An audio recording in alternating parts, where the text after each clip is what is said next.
Well, I can't say good evening. This has been a blast of an evening. I've loved every minute of it so far. And I can say, wow, I'm just so delighted to be here, and especially to still be alive and well to receive this wonderful award.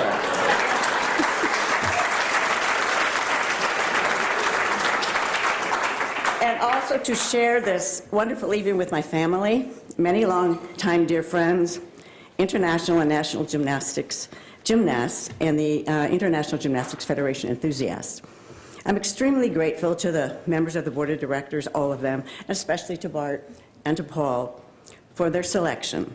And I profoundly thank them for recognizing my contributions to the development of women's artistic gymnastics, both nationally and internationally. It is truly a huge honor to be honored in this way at the highest level in your chosen field of expertise. My only regret is that our Frank isn't here, Frank Bear, that he isn't present tonight to share this wonderful honor and all the memories we gathered along the pathway of accomplishment between the building years of 1964 through 1980 and 1984.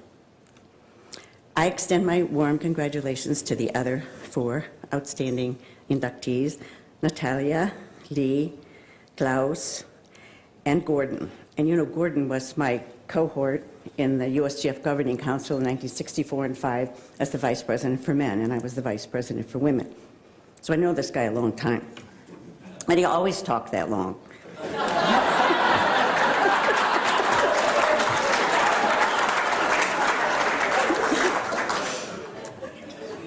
You know, to be here speaking in front of such a large group, it's a little bit scarier than judging the Olympic Games 10 times, but mainly because my whole family is here. And I just wonder if they are planning to give me a score. But kids, okay guys, just know that I would much prefer being judged on a 10-point system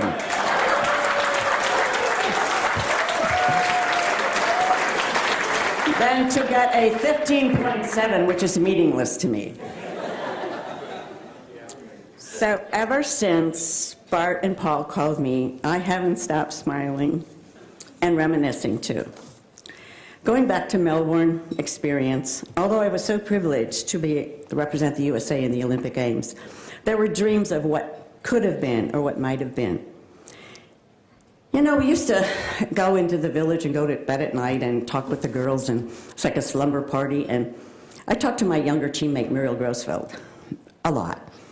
And she was challenged to be a coach, you know, and we charged ourselves to come back to this country and it was like a mission to change the opportunities, the parameters, the methodology by which our gymnasts were trained, coached, competed, judged, and were selected, so that the USA could compete on a level playing field, eventually able to challenge the dominant countries at that time, which were USSR, Hungary, and Romania. It was evident that our level of gymnastics was far underneath the level of Europe at that time. In the identification of prospective talent, in the conditioning regimen, there was very few strength, flexibility, or cardio drills that we had to do. In the biomechanical approaching to coaching, there was hardly any. There might have been with the guys and twisting and that, but it didn't filter down to the girls yet. And also in our access to quality and quantity of apparatus, it just wasn't there. And also our competitive opportunities. And in the availability of funds to support our training, travel, and competition. And insurance was simply unheard of. So in comparison, in my training, at the age of 13 or 14, since I did everything sport-wise and I liked all the sports, I was told to concentrate on one, and I couldn't keep dabbling around in all these things. And I had to choose between speed skating, swimming, track and field, or gymnastics, which was my close favorite to swimming. But you can ask my grandkids, can you imagine Grandma every day with her hair wet and straight and being in the swimming pool? That wouldn't go over. It would take me a long time. So we trained in our day by trial and error, And we did it over and over again until the coach said we did it okay, or did it right. And during the training, when I was leading up to the Olympic Games, like for a year and a half, I was a day student at Northwestern University. And in the evenings, I would have to go someplace in Chicago to train. And so I would travel to the Lincoln Turners and also to some, what do they call them, Chicago Park field houses, Park District field houses. And there was Wells Park, there was Toohey, and there was Lakeshore Park. And that's where Natalia is. That's where her coaching is now in her club. And we had to take the equipment out of the equipment room, put it on the floor, set it up, put the mats out there, do everything ourselves before we could even begin to condition or try to work out. And then after the workout was over, we had to take it all down and store it back into the room. And there was no gym that we could go to that had all 4 events. So we had to go for this place, this place, this place. Oh, this place you're going to work vaulting and floor. Or this place you can only work beam. But tomorrow night we can work bars. It was really, really a very, very poor situation for our country gymnasts. And we competed first of all, we paid our own travel and entry fees. And I think one time I got $25 for a bus ticket to go to the Athenaeum Turners to compete in Indianapolis. But we competed in various regional competitions and AAU meets, mostly east of the Mississippi, and 1 national AAU meet a year and 1 national Turner meet every other year. Most of our kids on our team in 1956 were Turners, and that they came from the American Turners clubs, which are of German origin clubs. But it's also interesting to note that of our 7 people on our team, not one of us had ever competed outside of the United States of America before we went to the Olympic Games.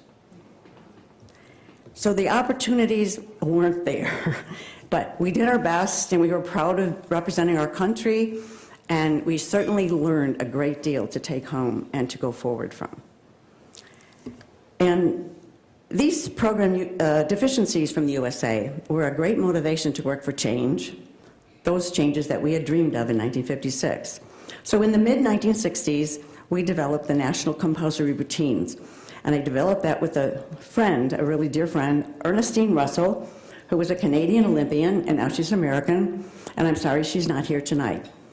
And then my appointment to the USGF Governing Council by Frank Baer in 1964 was followed by 40 fruitful years of service on the board of directors. And then during 1967 and 68, the USGF Women's Committee that was started with a structure and function. It was organized, originated, and we organized into 8 regions, and we had drafted many enthusiastic volunteers to administer this program throughout the United States, and it grew. And we developed the rules and policies for competitions. We scheduled and administered a network of compulsory and optional competitions. We taught the national compulsory routines that Ernestine and I had developed, which also were enlarged, and also the FIG compulsory exercises. And we dispensed common technical information and judging rules, and we led judges' education courses, and we certified judges. And then through symposiums and clinics, we tried to supplement coaching education. We then offered these programs on a competitive or cooperative basis to share it with American Association of Health, Physical Education, and Recreation, with the National Association of Girls and Women's in Sports, and the AAU, the Turners, and the Sokol, and any other gymnastic organization in order to unify our sport nationally on all levels. Then Frank Baer, Bill Meade, Ernie McCoy, Jean Whetstone, and I were part of the entourage to Rome in 1968, and to Basel, Switzerland in 1969, and to Yugoslavia, Ljubljana in 1970, to gain the FIG status as the USGF governing body for the for USA Gymnastics. Our victory was finally realized in Ljubljana, and that was where Kathy Rigby won her silver medal as well. Hello, somebody here? And in 1967 and 68, in Colorado, we hosted the first intercontinental judges course in this country. And we invited Bertha Villanchet the president of the Women's Technical Committee, who is a member of the International Gymnastics Hall of Fame, and she was inducted in 2002. And many of these accomplishments on the national and the international level in these 60 years, in these 60s, I mean, led to my election to the FIG Women's Technical Committee in Montreal. After Frank retired in 1980, there was a very, very special guy, a CEO of USA Gymnastics at that time, he's still the USGF, Mike Jackie, who fully supported my leadership and programs on the national and international level. And during his years as the Chief Executive Officer from 1983 to 1995, and also as an elected FIG Executive Committee member in 1984, and if you don't know this, he was the first vice president of FIG in 1992, and he got more votes than Yuri Titov in those days. He was really special.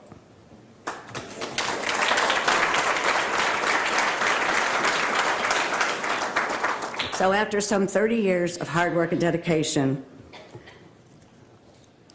all this coming together, we all celebrated the 1996 Olympic gold medal triumph for the USA women's team in Atlanta.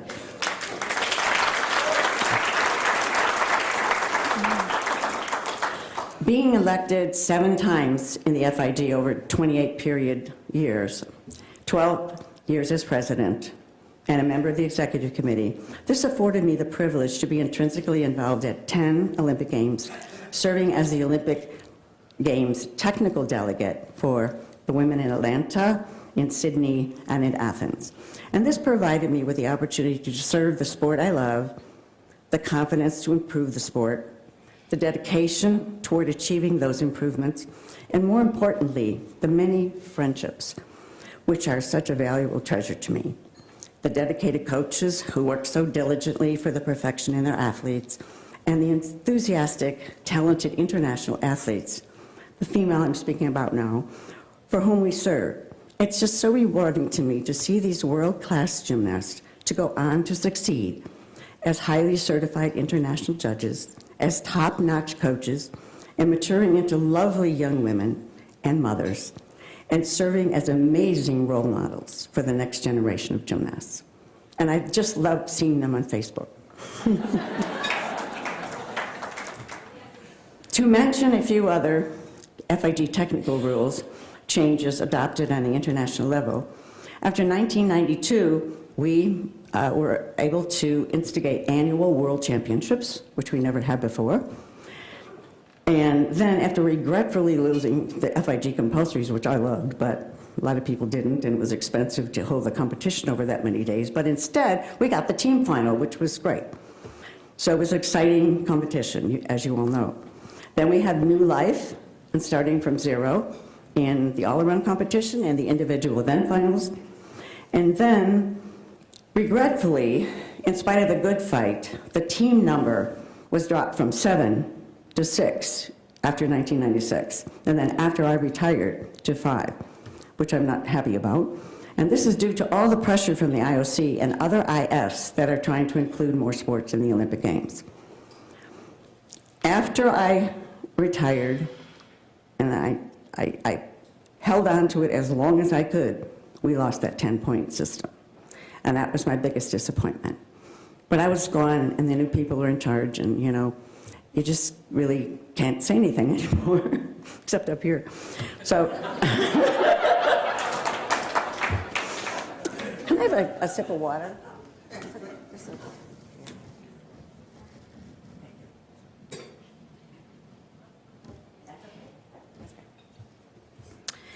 Then I'd like to speak just a little bit about the Code of Points, or the rules, for all of you that don't know what the Code of Points is. It's the rules or regulations by which the judges assess the routines. We developed the first electronic codes of points. In 1990, I worked with a guy named Lance Crowley and his wife Jan. She helped, and he was a computer guy, and I was the brains behind that, what to program in and how to do this and so forth.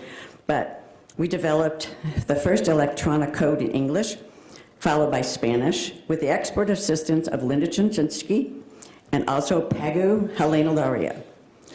And these electronic codes then followed in English, French, and German, and then separately after that in Russian.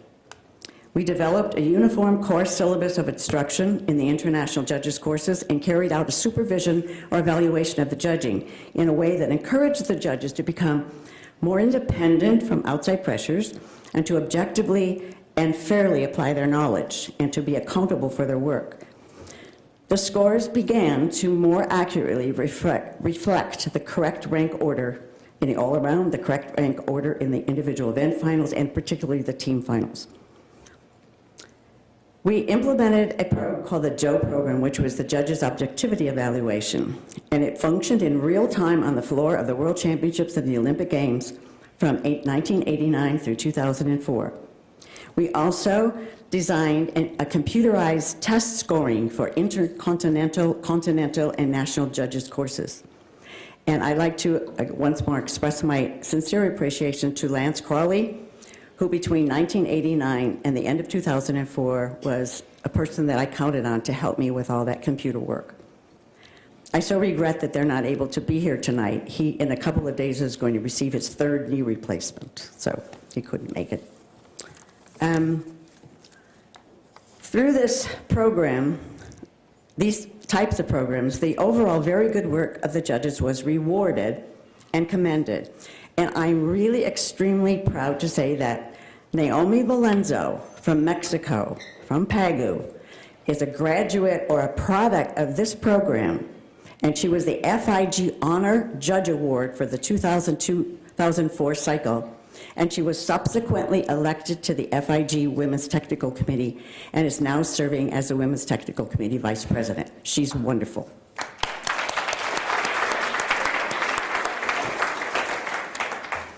And in closing, I bet you're happy, I want to thank and recognize some special friends and colleagues, a few of whom are present tonight. Well, first of all, one isn't here, and she was supposed to come. My dear technical partners and close friends, Delene Darst, Linda Chinchinski, and Sue Ammerman, who were part of the team that was together for a good 12, 14, 16 years. Then I'd like to mention the FIG Women's Technical Committee members from 1992 through 2004, during which time I was president. And I would especially like to recognize Agneta Gateberg from Sweden. She was marvelous. And I don't know if I say this right in Spanish, but mis amigos para siempre, my friends forever, Levy and Hector Oliveira. And then there was a wonderful lady, Dorothy, and that was my cherished mother, for her caring motivation throughout my life. And my loving, wonderful husband, Larry, who put up with my many long absences. He supported my dreams, as well as encouraged me to do what my lifelong sport experiences and education guided and motivated.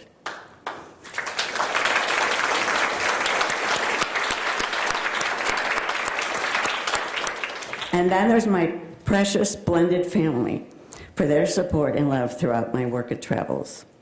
Here this evening, I'd like to say their names because they're all there at those two tables, and I would hope you could allow me to support my to introduce my family.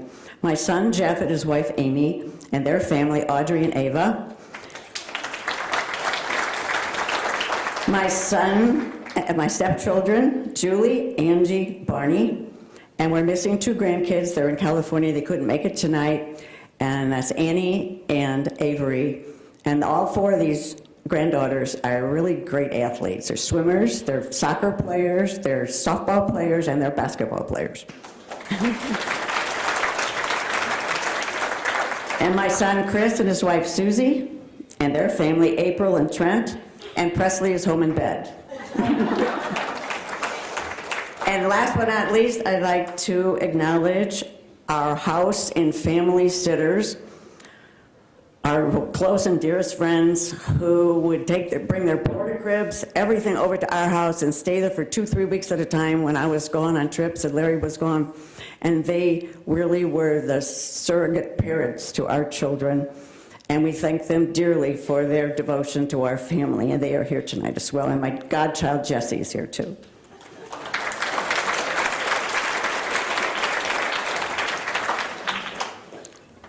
To be inducted into the International Gymnastics Hall of Fame is a most humbling experience. My goodness, look at all these gold medal winners and terrific athletes and role models. But tonight, for me, it's a golden evening in my life. I'm absolutely thrilled and blessed to accept this honor, which I will forever cherish. And thank you from the bottom of my heart. Thank you, everyone.